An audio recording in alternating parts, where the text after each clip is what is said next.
right, Vanya. You guys hear Dobry me? Skopje. So I wanted to wear a T-shirt here, but Mike Z told me that would be inappropriate. So there's only one of us. And Vanya and I both live in the Bay Area, and he attended a discussion I hosted a few weeks ago that I'd prepared for at nauseum, and I finished, and he walked up to me and he said, "Hey, that was great. We're not going to use any of that for our conversation." and so this is all new, but Vanya likely needs no introduction in this room. Proud Macedonian, founded a company, sold it to Pinterest, took over as CTO, was CTO of Airbnb, and is now running, prior to that, longtime Googler, CTO of Airbnb, and is now running an AI startup in the Bay Area that's quite successful, and we'll speak a bit about it. So Vanya, you're at the center of this world and have been for many years. Could you give us your perspective on where exactly we are with respect to AI and how we got here? So first to say we're going to change pace here. So we're going to talk a little bit about math and technology. All these things you heard from Mike about the country, companies, and so on. This is going to be a little bit different, And I'm sorry to say, Mike, but you will not get certainty, because when you have science, there's a lot less of a certainty. In some ways, when we're discussing this in San Francisco, I was going to do a little bit of a selfishly of a retrospective on my career, maybe to the point before I, got into entrepreneurship and managing and so on. So we'll skip that part as well, Mike. So we'll focus on something different. And this is arguably the age of AI. Everybody talks about that. And if you go to, your local newspaper outlet, there's a lot of stuff there. But how did it happen and what happened? And the reality is that the way it happened is a slow and gradual way, slope up to the point where we are. And we are at an amazing inflection point. There is no question about that. And so how did it all happen? So I say the age of AI is about a century, order of magnitude of a century. So I'll say the first papers about AI came in the 40s. It's 80 years now. I think the first time I saw AI was in the mid-80s. And I was talking to my mom yesterday. I was trying to figure out, there was this popular women's magazine that was coming out in the 80s. It was a weekly magazine. It was a Serbian magazine. And I don't remember the name anymore, but I remember reading about Prolog. Prolog was a symbolic language that you could make simple rules of reasoning. And there was just so much excitement about that there was an article in the women's periodical. And so the level of excitement about AI in mid-80s was about the same as it's now. We were thinking that it's going to be expert systems, there'll be doctors and lawyers and everything. It never materialized, though. Prolog was a dead end. Those symbolic kind of reasoning of AI did not, it was very interesting for simple demos, and you can make very interesting newspaper articles, but it couldn't really solve real problems. And to some extent, the question today is we're in a similar position. And then from there, my next contact with AI was, 2005. I just joined Yahoo. I went into databases and I did databases, but I could see that what's called now AI at that point, data mining, machine learning was really important. So I spoke to a very famous Finnish professor. He was an inventor of some of the essential, algorithms in clustering and so on. So I sat down with him. I'm like, hey, should I make an effort and get into this field? And he said no. And he basically gave me two different kind of reasons. And the first reason was probably that he assumed I was not smart enough, and that's fine. But the second reason was that he said that almost everything that's important in terms of data mining is already done. And everything from here on will be incremental, right? And he was like the most prominent expert at that point, chair of the best conference in data mining and so on. And I use this anecdote to just say that, how unpredictable this space is, right? And if you ask people, and you're going to ask me later on, I know what's going to happen, it's like really, really hard to predict. So And then, I think the way I view the world of AI, and this is a long answer to your question, but the way I view the world of AI is through the needs of certain industries. It's like, why did this happen, now in the last 20 years?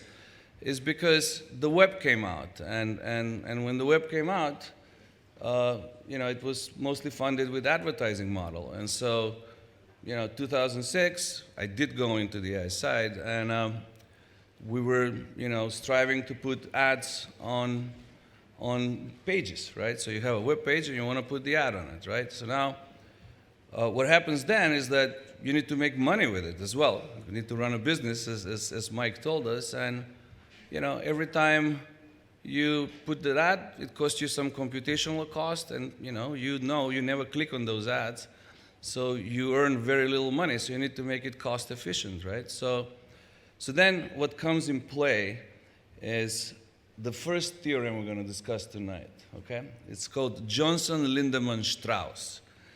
I don't know if Nevenka, you know that. Maybe you are the one that knows. Johnson-Lindemann-Strauss lemma states something very simple. It says you take a point in high-dimensional space and you map it to lower-dimensional space. The distances are preserved, okay? And how does it apply to everything we're talking here? So you can assume that the English language is a very high-dimensional space, one dimension by word, right? And then you can assume that you can map it in a very small dimensional space, which is about 128 maybe, right? So you map all the words, 100 words to the same bucket, another 100 words to another bucket, and so on. And so now instead of comparing a whole web page to an ad, you compare two vectors, which is a lot cheaper. And that's how you make money in advertising. And the interesting thing is you can do this completely random, and it works. And we did it at Yahoo, and it, interestingly enough, because you're thinking that you're approximating the page with a small vector, you lose some precision. But actually, we got more money by doing the vectors than the original content. And I don't know why. It's counterintuitive, it shouldn't work. But those vectors that we start making randomly, then people start doing that in a more and more sophisticated way.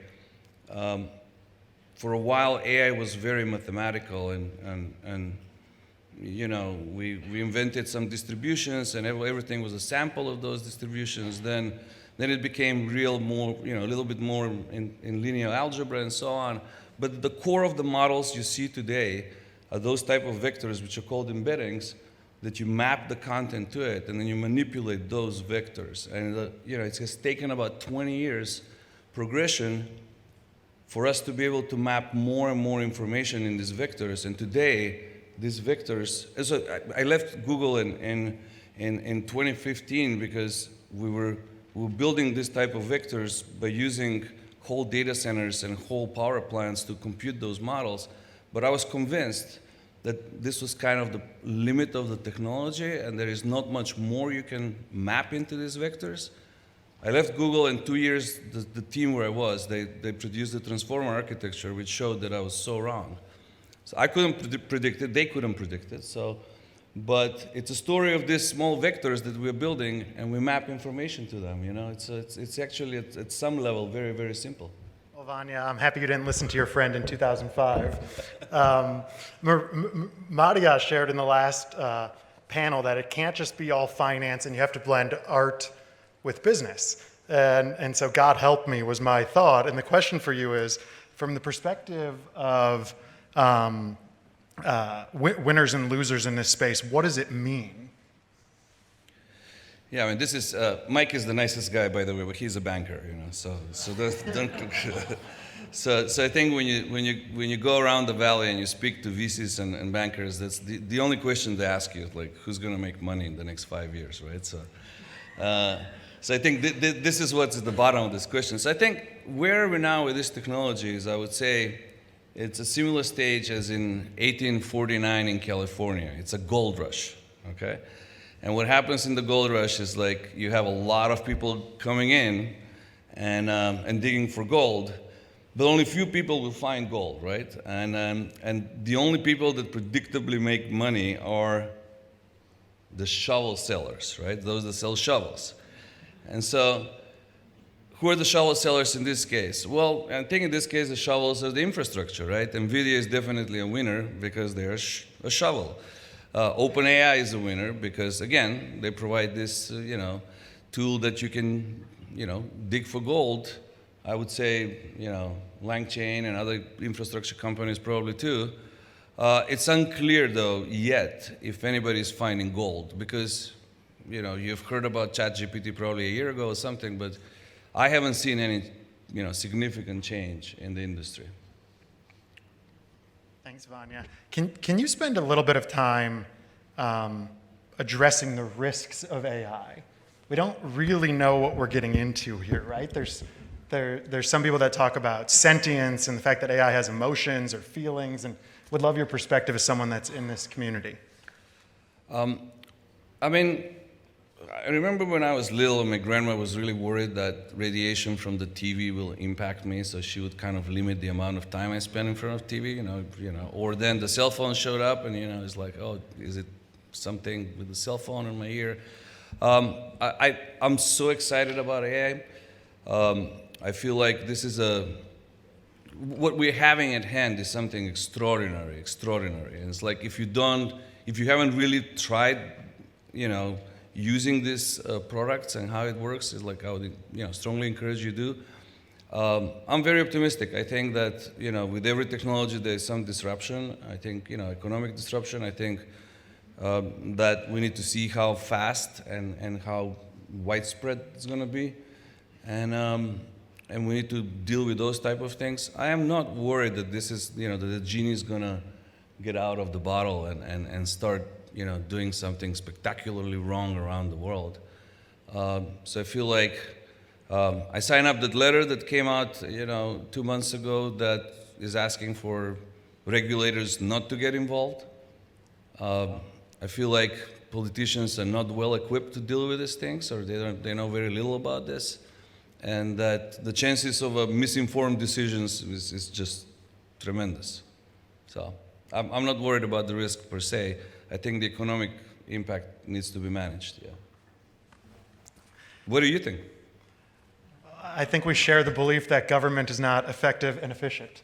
One of the comments that really stood out to me in the lunch that we had last week in San Francisco was you think we've created an intelligent species.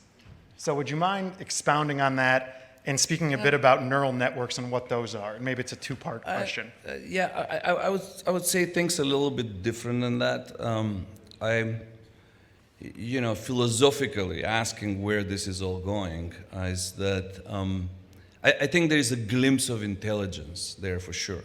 And it's very hard to define what exact AGI is, and intelligence per se, and I think there's a lot of discussions about that now, but I feel like these systems are coming close to us having to declare that this is an intelligence. And I think the interesting thing here is that this is the first time ever that there is another intelligence, because look, these systems are called neural networks, but have nothing to do with how the brain works. It's like not even close.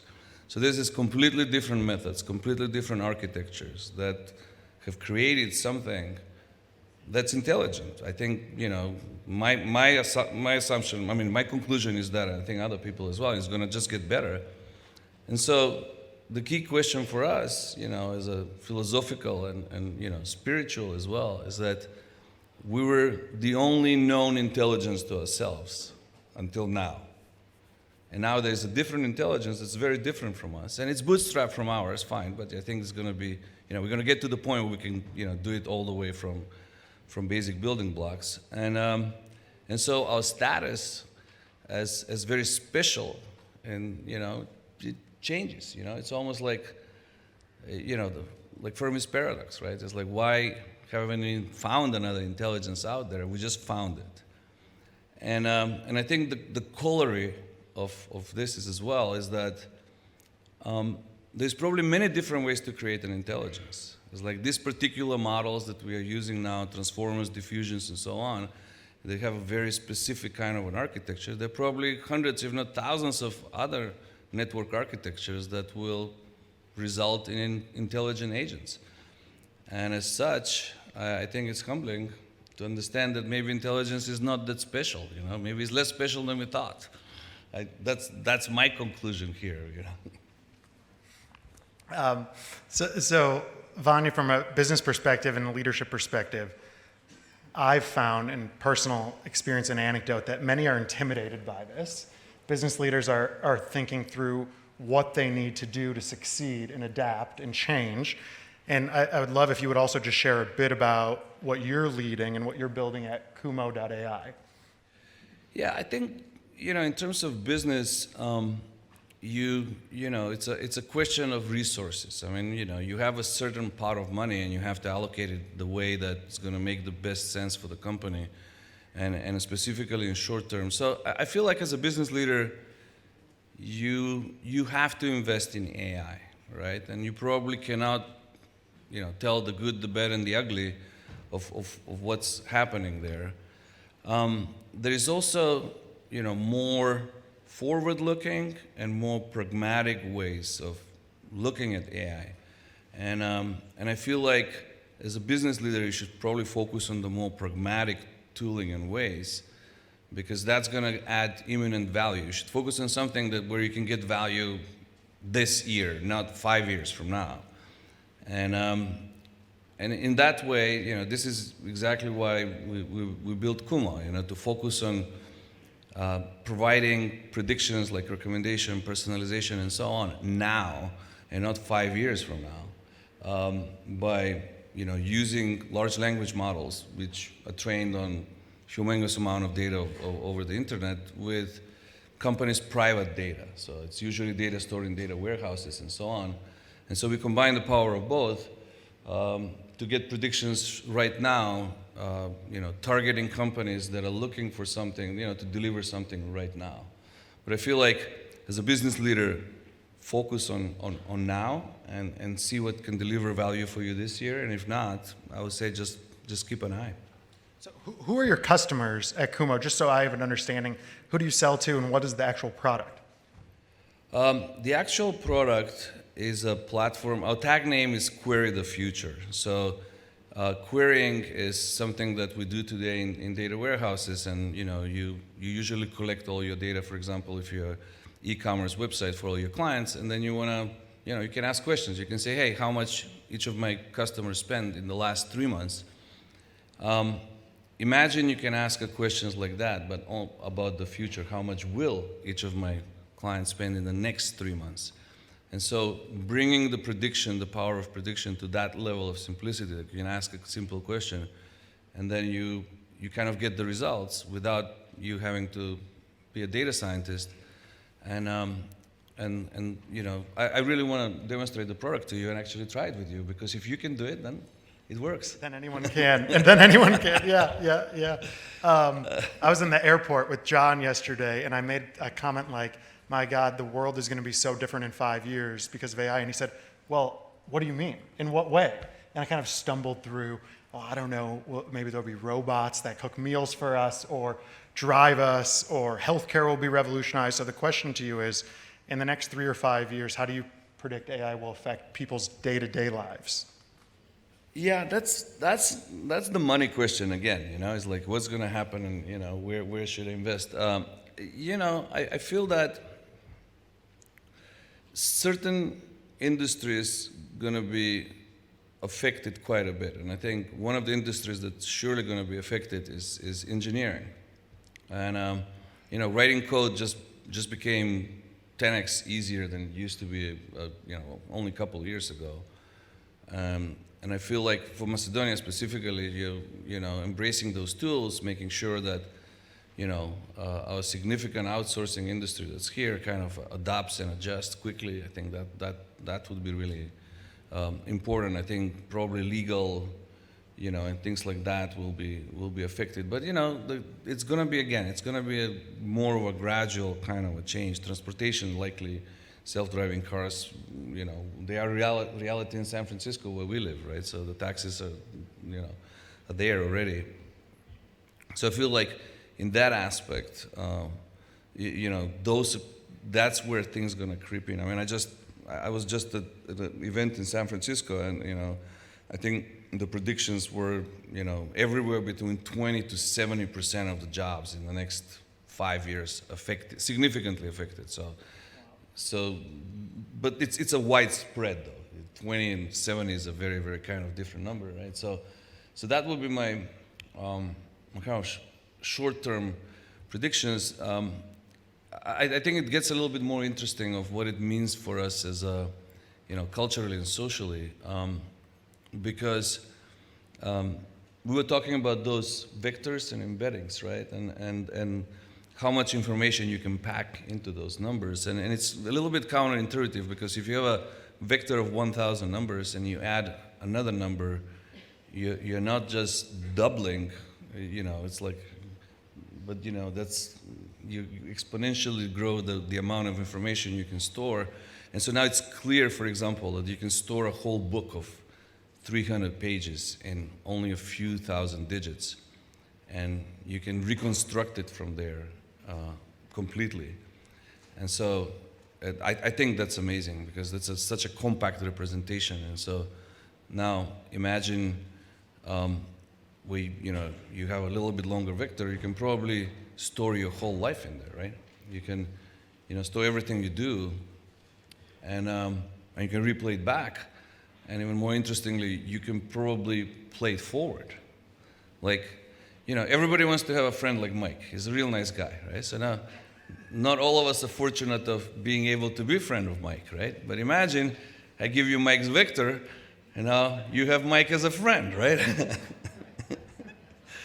So Mike, I'm having this trouble, that trouble, and then he's able to help you with that. So I think this type of things are coming within the realm of possibility. He's not usually that kind to me. We're going to go into the room. There's a number of really, really good questions. We'll start with Tiana asks, what strategy should Macedonian businesses and educational institutions take to be competitive on the world stage in AI? So this thing is different for businesses and it's for educational institution, I would say. I would say for education has also transformed so much. And part of the interesting thing what's happening today is that there are no secrets in the world, right? I mean, when the first transformer model was published 2017, and today there are probably hundreds of models around the world. So, having people that rigorously follow the right science, not fake conferences, fake publications, and so on, which I've seen around here in a couple occasions, but rigorously, so I mean, it happens, right? So, but not go to a conference only because it's in Hawaii, but go to a conference where you're really going to learn something and bring it back. And I think that rigor in the highest education will keep us at the forefront of what's happening. For the businesses, I kind of already covered that, but I feel like you should not aspire to do, the bleeding edge of things. That's not where the money is. That's where you spend so much money and you get very little. I've seen that, with much larger companies in very sophisticated settings. So I would say, take what works well for this year and, invest in that. Thank you. Another question here. What is the potential for AI to improve governance and rule of law in Macedonia, and what concerns and risks do you see in its implementation by public institutions? Well, considering the track record of our politicians in this country, no offense, some of them are my friends, so it's like I'm at that age when, I would say there's very little risk that AI would do worse, right?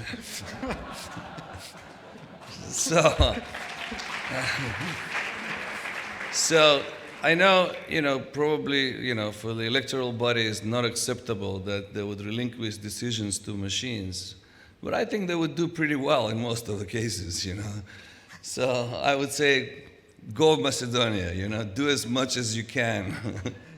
And, some of this could be very simple. When you go to Mexico at the border, there's a button there. You press that button, and it shows you red and green. If it's red, they check you out. If it's green, they don't.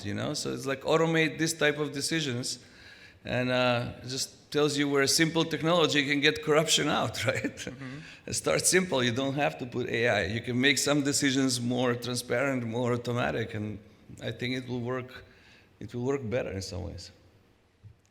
I'll blend two questions here because fascinating kind of the skepticism or underlying thoughts or beliefs about AI. So the first one is, do you think AI is way more advanced than presented? And people are potentially holding back. And then the one I'll pair it with is, from a society and humanistic point of view, is AI a good thing or a bad thing? And could it be like atomic energy? I mean, nothing better than a good conspiracy theory, right? so let me tell you all what I heard last week. No, I'm just kidding. Yeah. I feel like, as I said, this very hard to have secrets in this world. There was something. I mean, everybody says in the Bay Area, in the Silicon Valley, that GPT-5 is going to be amazing. Okay, so beyond that.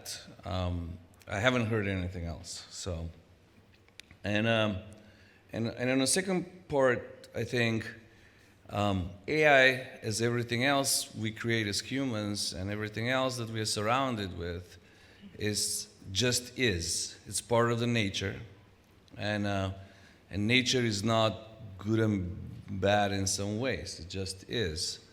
I think it's unavoidable. I think it will have consequences that are good and bad on our societies. But the technology itself is just part of our, group evolution. I don't think there's anything evil to it. If I compare it to nuclear power, I think the current, version of AI is going to be more impactful than nuclear power on the world. I feel like the impact of nuclear power on the world has been limited, right? Let's say 10% of all our power comes from nuclear, and the rest of it is, small. So I think this is going to be pervasive. It's going to touch a lot more lives. It's going to be, a lot more impactful. Here's a really, really good one. AI learns by using information it accesses. What concerns do you have when the information is private? For example, diagnosis using personal health information. Yeah, that's an interesting question, and I think the line here of what would be okay and what not be okay is very technical. It's every model when you build it, it's basically a summary of the information you feed it in some way or form.